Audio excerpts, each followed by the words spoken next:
Okay, it is nighttime. I'm out here working on my car. I have a 2001 Ford Taurus, and I'm changing out an EGR vacuum solenoid. This is it right here.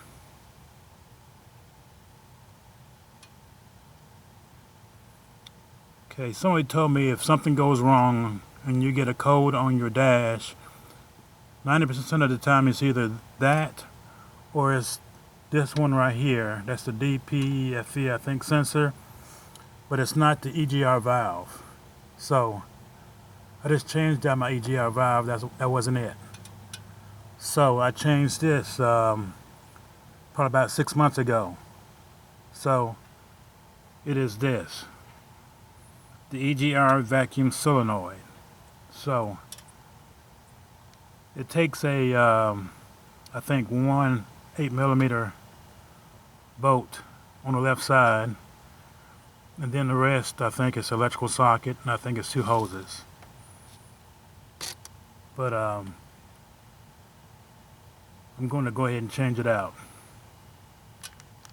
Okay, my Ford threw a code P1409, and this is the part.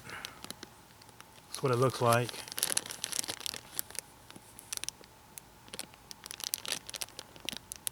Okay, a place for 2 bolts. I don't know if it takes 2 bolts. I just pull one off. But this is the part right here. So I'm going to go ahead and change it out. Okay, another thing I might add is I do have a check engine light on my dash. And my engine is idling kind of rough. It acts like it wants to cut off. But this only had 1 bolt. One side of it was broken off, actually. So let me go ahead and change this out. Okay, it's got a pigtail electrical connector in the back, and it's got like 2 hoses down at the bottom right there. Well, if you can see both of them, they attach in the back right there. So got to get them off, and I'll change it out. Be right back. Okay, I just about got it on there. It only takes 1 bolt, and it's on the right side, and it's got a pigtail in the back, and then at the bottom it's got 2 hoses that those 2 hoses right there at the bottom connect to.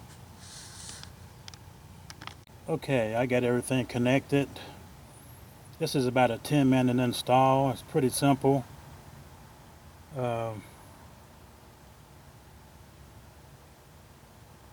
Remember, it takes a 10mm bolt, and then the rest is like a pigtail, and then the 2 hoses at the bottom. Pretty simple. Okay, it's still dark outside. I got it fixed. I'm going to start up and see if the check engine light has gone off the dash.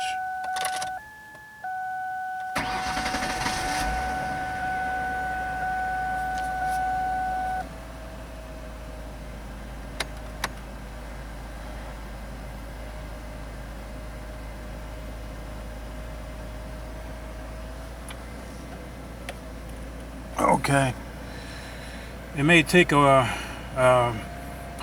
24 hours or so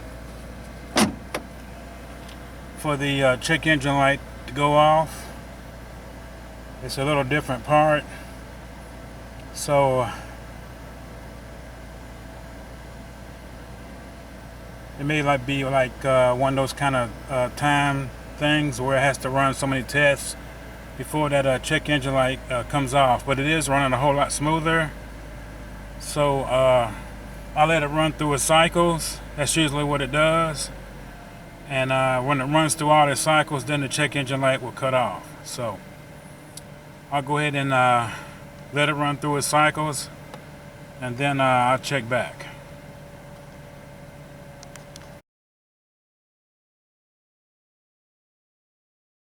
Okay, it's the next morning, and I've started up my engine. My check engine light is on, but my computer system is cycling, which means my engine is running fine. It's nice and smooth like it's supposed to be, but the check engine light hasn't gone on, which means that it's going through its cycles. After I've driven, so many miles, I guess maybe 75 miles or something like that, the check engine light on these Ford Tauruses will automatically go off.